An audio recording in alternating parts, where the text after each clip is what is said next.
That's all you need? That's all I need, yeah. I'm good to go. Maybe this is a little high for me. First of all, I want to apologize. I guess my mic was on during the first song. I really sincerely want to apologize for that. It exposed you guys to that. We didn't want that. We were hoping you were going to sing bass. My voice is a little rough. I'm kind of just, this cough is clinging on, and so we'll see. I bought myself some water, some cough drops and stuff, and better put my eyeballs on. So as Mark was sharing, I'm looking at Joshua 1, verses 1 to 9. Oh, look at that, man. It's right on it. But I'm going to talk a little bit of background first. We know that at that time, the Israelites had been in the desert for 40 years. Moses had just recently died. They had gone through the 30 days of mourning that, the Jewish tradition calls for when the leader passes away. There's a 30-day mourning period. Better put my eyes on so I can see my notes. And Joshua had been appointed the leader of the Israelites. At that time, there was roughly about 2 million people that were in that nation. So that's a big responsibility to be the leader of 2 million people. And, we know the history of the Israelites as they go through the desert. They were maybe not the best followers, grumbling and suffering, and now it looks like, Moses has died, most of the older generation has passed on, and there's a new generation, and God picks this time to anoint Joshua, and he gives him a charge, a task. Maybe we'll just talk a little bit about Joshua's qualifications. So Joshua was a military leader. He was actually the one fighting the battle. I don't know if you guys remember the story where Moses had his arms raised, and as long as he had his arms raised, they won in the battle. And when his arms dropped, they started losing. And Aaron and Hur came, I'm pretty sure that's his name, came and held up his arms. Well, Joshua was the one leading the battle. So he was a general in battle, so he had some military training. He also was one of the spies that had gone out to the nations, to the Canaan area. Canaan, is that how you say it? Yeah, Canaan. He had gone out and searched out the land, came back, and really he was one of the proponents to go, let's go, it's a great place. Yeah, there's opposition, but God is with us. We can do it. So he was very courageous.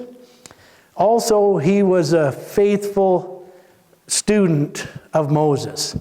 He attended his needs. He actually went with him up to the mountain to get the 10 Commandments.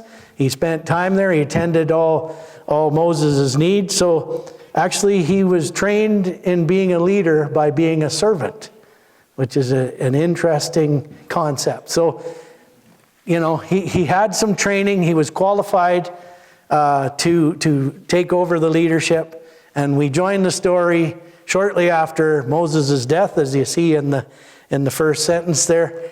And God gives him a commission. And let's read. And I think what I'll do is I'll read through to verse 9, and then we'll go back and kind of look at some of it. So it says, after the death of Moses, the servant of the Lord, it came to pass that the Lord spoke to Joshua, the son of Nun, Moses' assistant, saying, Moses, my servant, is dead. Now, therefore, arise, go over this Jordan, you and all this people, to the land which I am giving them, the children of Israel. Every place that the sole of your foot will tread upon, I have given you, as I said to Moses. From the wilderness and this Lebanon, as far as the great river, the river of Euphrates, all the land of the Hittites, and to the great sea towards the going down of the sun shall be your territory. No man shall be able to stand before you all the days of your life. As I was with Moses, so I will be with you. I will not leave you or forsake you. Be strong and of good courage, for to this people you shall divide as an inheritance the land which I swore to their fathers to give them. Only be strong and be very courageous, that you may observe to do according to all the law which Moses, my servant, commanded you. Do not turn from it to the right hand or to the left, that you may prosper wherever you go. This book of the law shall not depart from your mouth, but you shall meditate in it day and night, that you may observe to do according to all that is written in it. For then you will make your way prosperous, and then you will have good success. Have I not commanded you? Be strong and of good courage. Do not be afraid, nor be dismayed, for the Lord your God is with you wherever you go. So we look at the charge that Joshua is given, and really not much has changed since the first time he went and spied out the land. There's still giants in the land. You know, Mark did a good job of drawing a parallel between what's going on now with Israel. There's giants in the land around Israel. There's turmoil. There's enemies all around. We look at where Israel is now. They're a lot stronger than they were in the desert here. And so they're charged to go and take over this land. Well, they really are kind of a ragtag bunch of old slaves. You know, the original generation is gone, but they're still kind of in their heart. I think they're still under the tyranny of slavery, right? So there's that against them. There's many obstacles. Like, you know, you got 2,000 people. You got to take your kids, your women, the logistics are a nightmare. You know, like they could probably sit there and go, oh, my goodness. And on top of it, they got to cross the Jordan. Well, at this time, the Jordan is in flood mode. Well, at regular time, it's an 80-foot or 80-meter crossing. Now it's almost a quarter mile wide. And it's in flood. So you know what it looks like. You come to the edge of a river and you look at it, it's impossible. This thing that the Lord has given them is impossible task. But what does Joshua do? He rallies the troops. He says if we were to read further, he says in 3 days' time, we're going to cross the Jordan. So what I want to look at specifically is what God says to Joshua. And he says, be strong, in verse 6, be strong and of good courage, for to this people you shall divide an inheritance, the land which I swore to their fathers to give them. So if we look at what it means to be strong and of good courage,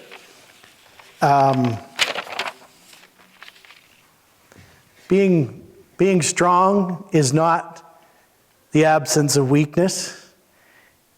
In this instance, the Israelite people were probably the opposite of strong. They were probably the weakest nation. They had the least amount of arms. They've been traveling around in the desert, carrying all their possessions with them. You know, they probably weren't that well trained. But how do you be strong? By trusting in God, trusting in what God said. And then he talks about that in verses 7 and 8, about observing the law, meditating on God's word. You know, that's how do you be strong? by meditating on God's word, because it's not our strength that's going to win the battles. It's God's strength. And that's the definition of biblical strength. It's not the absence of weakness, because each one of us have weakness, but that's where God can be the strength. And what about courage? Courage is not the absence of fear. There's many obstacles in front of these Israelites, right? Like they probably don't have that many arms. How many chariots and things do they have compared to the people that are around them? The area where they're charged to go in, there's walled cities, there's giants, for crying out loud. Here there are these people. But what changed in them from the first time when God asked them to go into the land? They were all afraid. And they turned back and they said, "Oh, we'd rather be back in slavery than get killed out here in the desert," right? But what changed? I think they saw enough to realize that their courage doesn't come from bravery within yourself, but it's a choice that is actually and a posture that you trust in the Lord. That's what courage is. It isn't the fact that you muster up this bravado and go, "Oh, we can do it, yeah," rally the troops and ride up and down like if anybody's seen Braveheart and all those war movies, the general rides up and down, "We can do it, we can conquer them." It's not like that. The evidence before them is that they can't do this. They can't do this. The only way they can do it is by relying on the Lord. And in verse 5, if we go back to verse 5, it says, "No man shall be able to stand before you all the days of your life. As I was with Moses, so I will be with you. I will not leave you nor forsake you." So God's promise is that he's going to be with the Israelite people. And that's where their courage came from.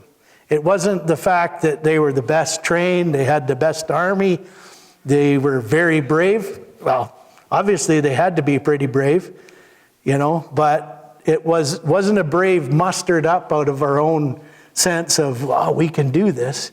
It was the bravery that we trust in the Lord, that we can do this because God says we can do this. Let me just make sure that I'm on my notes here.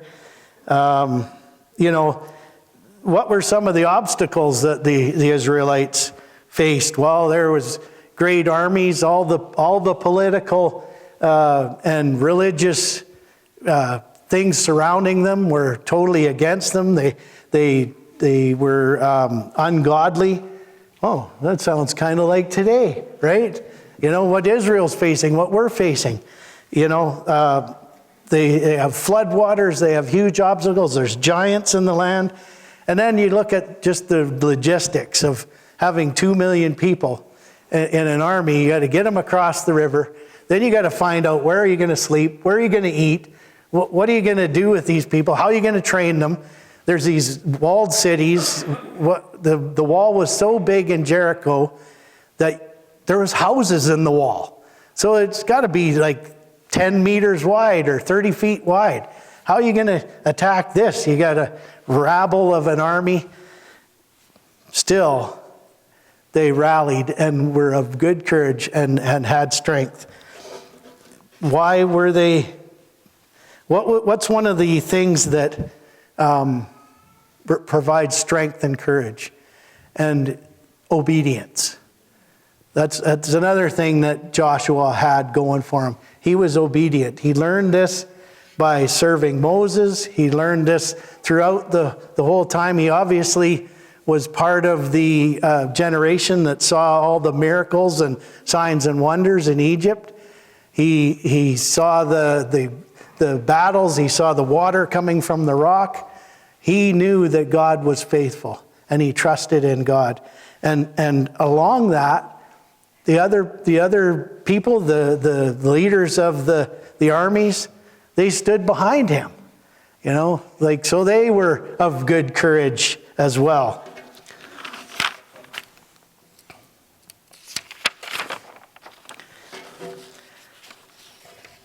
So I'd like to turn to verse 9 right now. And it says, "Have I not commanded you, be strong and of good courage? Do not be afraid nor dismayed, for the Lord is with you wherever you go." So we talked about that Joshua has been given an impossible task to go and take over the land, the promised land. So what does it mean to not be afraid? Well, you can't be full of fear. You can't be entertaining all those obstacles that are not in your favor. You know, I don't have a very good army behind me. Oh, I have, great obstacles. First of all, we got to get across this river. How the heck are we going to do that? You've got little kids with you. You've got women and children. And how are we going to swim across this river? We've only got about, X amount of horses. I don't know the detail of what they had, but everything had to be mobile with them. There's lots of obstacles that they had to go. That's not the truth. The truth is God is with us. Don't be dismayed, thinking of everything that could go wrong when you get there. All the difficulties of, how are you going to carry all that food and everything with you? What are you going to sleep in? You're going to be crossing this river. Everything's going to be wet and swept down river. You got to fight the battle on the other side. Everybody on the other side hates you. They think your religion is a joke, right? Be strong and be of good courage. And so what I want to do is kind of tie this into, how does this apply for today? Well, obviously we look at some of the parallels. We may not have to take up arms and be in battle, but we have many that are against us. Even in our own legislature right now, there's bills being put forward that call the Bible and what I'm saying here hate speech. Right? So we could eventually be arrested for talking about God. You can get laughed at. There's many people in this town that laugh when you tell them you're Christian and ask you, why would you do that? Why are you following some dead guy? Right? But we know the truth, that we're following a Savior that is alive and well and seated at the right hand of the cross. And how do we know that? Because we read His Word and we meditate on it and we trust the truth in that, right? So let's quickly turn to Matthew 28.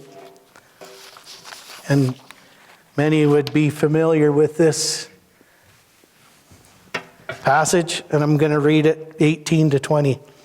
It says, "Jesus came and spoke to them, saying, 'All authority has been given to me in heaven and on earth. Go therefore and make disciples of all nations, baptizing them in the name of the Father and the Son and the Holy Spirit, teaching them to observe all things I have commanded you. And lo, I am with you always, even to the end of the age.'" So there's the promise. So we're given an impossible task. We're to go and make disciples of all the nations. Oh my gosh, that's ridiculous. How can we do that? I'm just some no-name carpenter here in Burns Lake. How do I go and disciple the nations? Trust in God, be obedient, be strong and of good courage, right? We're going to get laughed at. My own family thinks sometimes I'm an idiot, but when my nephew's in the hospital, who do they ask to pray? Right? Sorry. It's those times. It's your life experiences. It's living out what God tells you to do. It's being strong and of good courage, and not backing away from a little bit of adversity. We look at trying to draw a parallel between going to war and crossing the Jordan. We know the story. God stopped the Jordan. They walked across on dry land. They ridiculously walked around this town for 7 days, 7 times on the last day, and the walls fall down. That's what God does for us. He does the ridiculous for us. He does the impossible when we have strength and to be of good courage. So what does that look like in these times? It's maybe inviting somebody you don't like for dinner. You know, maybe it's, sorry if anybody's been invited to dinner. It's not that. I put my foot in it there. But it may be having an uncomfortable conversation with somebody. Sorry, Ed and Wanda.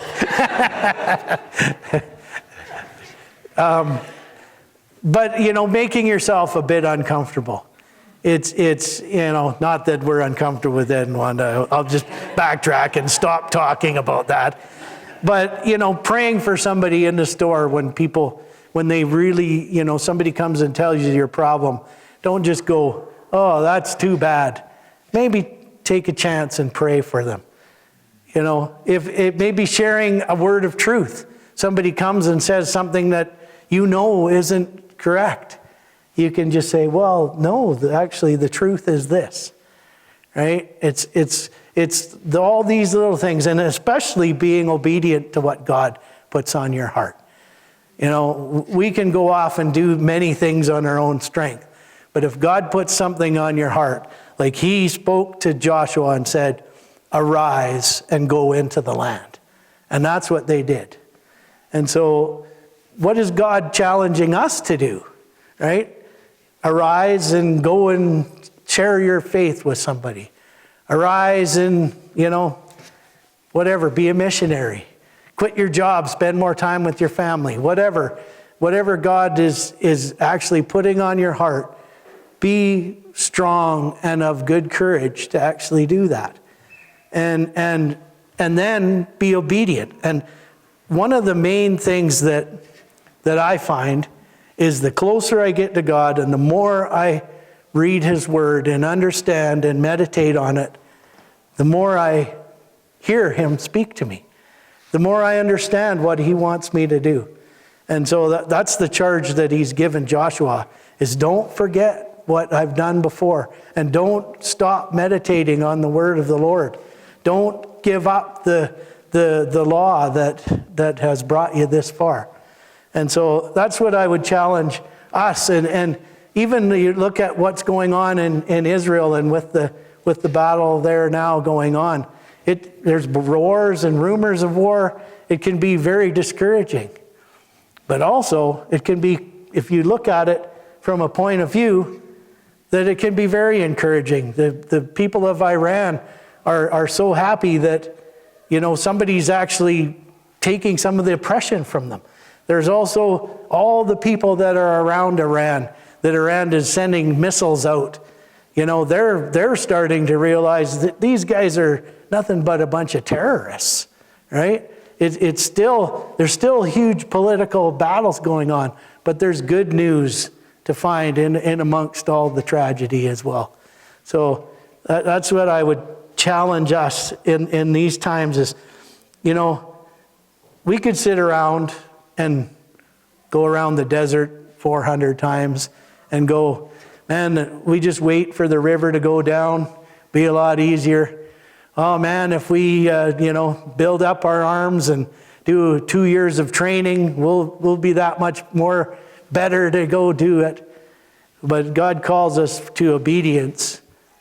He gives us the power and the strength to do it because it comes from him. It doesn't come from us. All we do is be obedient. That's our charge, is to be obedient to what God says. So I think this dovetails kind of on what John was talking about last week about salvation and trusting that the Lord is in your heart. So once the Lord's in your heart, is that it? We made it over the line. We're going to just wait here till we're in heaven. No, it's to bring the kingdom of heaven along with us. So that's my challenge. And you know, I'm speaking that to myself as much to anybody, is be strong and be of good courage. Also, I want to share a little update on Adam. I want to thank you all for your prayers. He's doing a bit better. It would be, you know, when you're really bad, a bit better is quite a bit better. So he's actually, his lungs are improving. He's kind of starting to wake up a little bit. They're lessening his medication to keep him under. He's been responsive. They've actually given him instead of a intubation through the mouth, they've put it through the trachea now, so he can actually maybe start communicating once he starts waking up a little more. But the biggest improvement is in his lungs, and the abscess in him isn't draining anymore. So there's improvement. So thank you so much for all your prayers. I also want to say, I know that John always kind of, I get a little embarrassed because he's like, I'm so glad Noel and Tana and Jay and Sherelle are here. You know, it's just so great that you're here. But I have to say it's so great that we're here with all of you, because I really feel, you know, this is a family. And, you know, for a long time, I wasn't that excited to come to church. And actually, I was talking with Jay and Sherelle yesterday, and it's like God had an ember in his hand, and it was almost out. But now it's like he's blown on it, and it's starting to flare up. And there's some fuel on there. There's a little bit of straw, a little bit of grass, and I'm starting to burn up. And so thank you so much for welcoming us, and bless you all.